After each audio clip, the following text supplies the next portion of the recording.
That's a good one.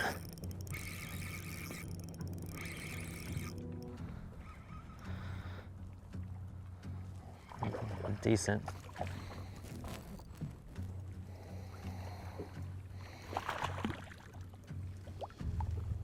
Come here, come here. It's fatter than the ones I've had. There we go. Little Neko Rig.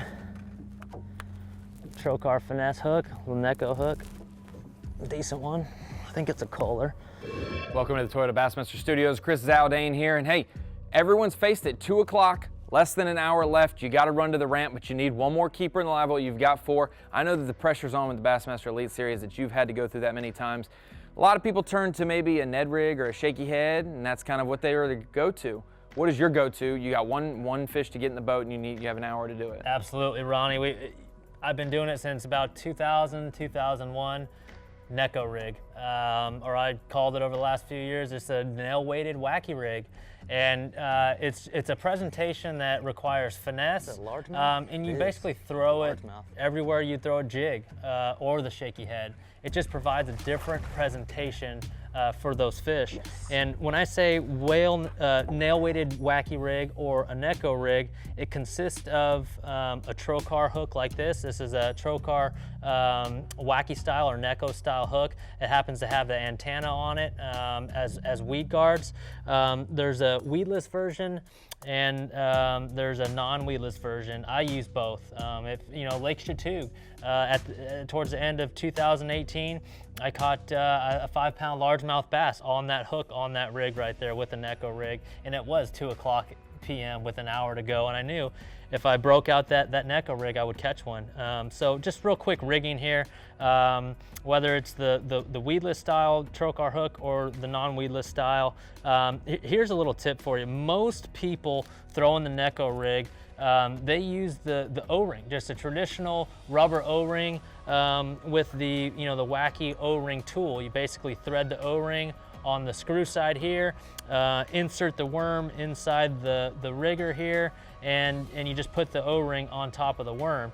Well, I'll tell you what, we don't all have O-rings or don't prefer O-rings. What you could use is a drinking straw. If you're out at the McDonald's or the fast food joint before your tournament, before your outing at breakfast that morning, just grab you a drinking straw, make sure it's clear. They have all different sizes and diameters, but what I do is I grab that straw there and basically grab my scissors and just snip off a 1/16 of an inch at a time or an 1/8 of an inch at a time.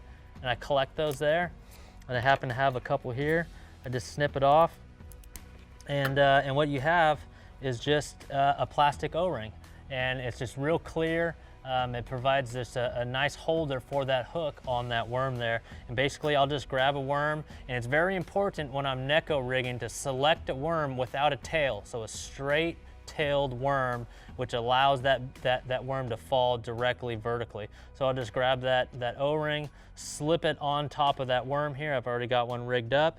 And then I like tungsten nail weights, okay? I choose Trocar Eagle Claw tungsten nail weights. I use 2 sizes and 2 sizes only. I will use a 1/32 ounce and a 1/16 ounce. A 1/16 ounce I'll use from 15 feet and deeper, and then the 32nd ounce I'll use from 0 to 15 feet. But it's real simple. After putting the drinking straw O-ring on the worm, I'll just go ahead and thread the nail right into the face, right into the mouth of the worm itself. So you're done rigging there. Go back to my Trocar Neko rig hook, and make sure the hook point is always up, the weight is down. So hook point up, thread it straight through that drinking straw there, and there you have it, a Neko rig. Cast it anywhere you would a jig or a shaky head, and once you cast it out and it hits the bottom or slowly starts sinking towards the bottom, the beauty of the Neko rig, Ronnie, is when you shake it along, it looks just like a worm just digging around in the mud or in the rocks or whatever it might be, and you cast it out there and you shake it along the ledge. It falls down a ledge and it falls straight vertical, and you just shake it along like so, and it drives the fish nuts. 6 to 8 pound test fluorocarbon, Seaguar fluorocarbon. The fish can't see it, they don't know it's there, so that's just a bite getter. Again, 2 o'clock, I got 4 fish in the live well. I got to turn to a bait. That's gonna be it right there. Just a Neko Rig worm, tungsten nail weight, trocar Neko Rig hook, and I know I could get a bite within an hour. Well, like you said, you can fish this a lot of different places. You can fish this maybe around shallow stumps, wood, you can throw it on rock, you can throw it offshore, you can throw it around docks. You could probably skip that very well just because you know, it is that same wacky rig type presentation. Yeah, absolutely. Quick story, I think it was back in 2013 or 2014 Elite Series event on Toledo Bend. There was about an 8 pound, 6 ounce fish on a bed that numerous guys saw. I think, you know, BP was one of them. A couple other guys saw this fish. They threw the jigs, they threw the Texas rigs on this fish, and I went back the very next morning, threw this exact setup here. It bit on the first cast, 6 pound test, straight line.